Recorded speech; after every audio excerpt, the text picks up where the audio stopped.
যার্রা পরিমাণ নেক আমলও দেখাইবে, যার্রা পরিমাণ গুনাহও দেখাইবে। যারা গুনাহ নিয়া পরকালে উপস্থিত হইবে, বাম দলে থাকবে, তারা হবে জাহান্নামী। জাহান্নামীদেরকে যখন জাহান্নামের শাস্তি দিবে, তখন গরম পানি দিবে, তখন তারা চিৎকার দিয়া বলবে ঠান্ডা দাও। তাদেরকে ঠান্ডা দেওয়া হবে, আবার চিৎকার দিয়া বলবে গরম দাও, আবার গরম দেওয়া হবে। এইভাবে তারা বলবে আমাদের পেটে ক্ষুধা, আমাদেরকে খাদ্য দাও। আল্লাহ বলেন লা আকিলুনা মিন শাজারিন মিন যাক্কুম, তাদেরকে যাক্কুম বৃক্ষ থেকে খাওয়ানো হবে, যাক্কুম গাছ থেকে খাওয়ানো হবে। যাক্কুম গাছের ভিতরে অনেক কাঁটা আছে, ওই কাঁটাগুলা গলার ভিতরে যখন আটকায়া যাইবে, তখন চিৎকার দিয়া বলবে পানি ফি সামুমিন ওয়া হামিম। তাদেরকে ফুটান্ত পানি দেওয়া হবে। যখন ওই ফুটান্ত পানিগুলা গলা দিয়া ছাড়া হবে, তখন গলার ভিতরে যে কাঁটা বেজেছিল, ওই কাঁটা সহকারে নারী বুড়ি পায়খানার রাস্তা দিয়া জুব জুব করিয়া পড়িয়া যাইবে।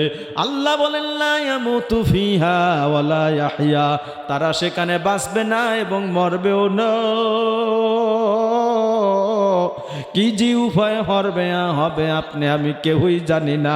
অতএব চক্ষু দিয়া পানি বাহির করিয়া দেন, অন্ধকার কবরের কথা স্মরণ করিয়া, মৃত্যুর কথা স্মরণ করিয়া এমন ঘরে শুয়ে থাকা লাগবে, যেই ঘরে নাই সাথী, যেই ঘরে নাই বাতি, যেই ঘরে নাই বিছনা, ওই ঘরের নাম হলো কবর। আল্লাহু আকবার বলেন।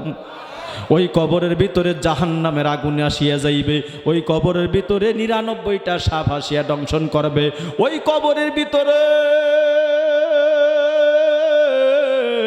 অন্ধ ফেরেশতা আসিয়া মারবে, গুর্জ মারবে।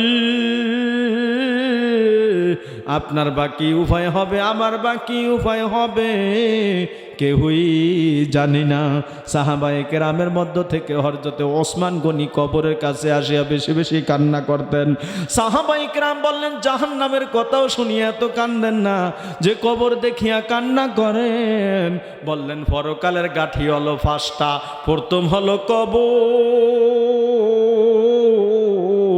আমার কবরে কি উপায় হয় আমি জানি না রে। হযরতে ওমর রাদিয়াল্লাহু আনহু কবরের ভয়ে, জাহান্নামের ভয়ে কানতে কানতে চোখের পানি ভরিয়া এইভাবে চোখের কোটায় গা হইয়া যাইত। এখন আমাদের কান্না নাই, চোখে পানি নাই, অন্তর নরম হয় না। যেই অন্তর নরম, ওই অন্তর জাহান্নামের কথা শুনলে কান্দে, ওই অন্তর অন্ধকার কবরের কথা শুনলে কান্দে, ওই অন্তর আযাব গজবের কথা শুনলে কান্দে। যেই ম্যাচের ভিতরে ভারত আছে, গসা দিলেই আগুন ধরিয়া ওঠে।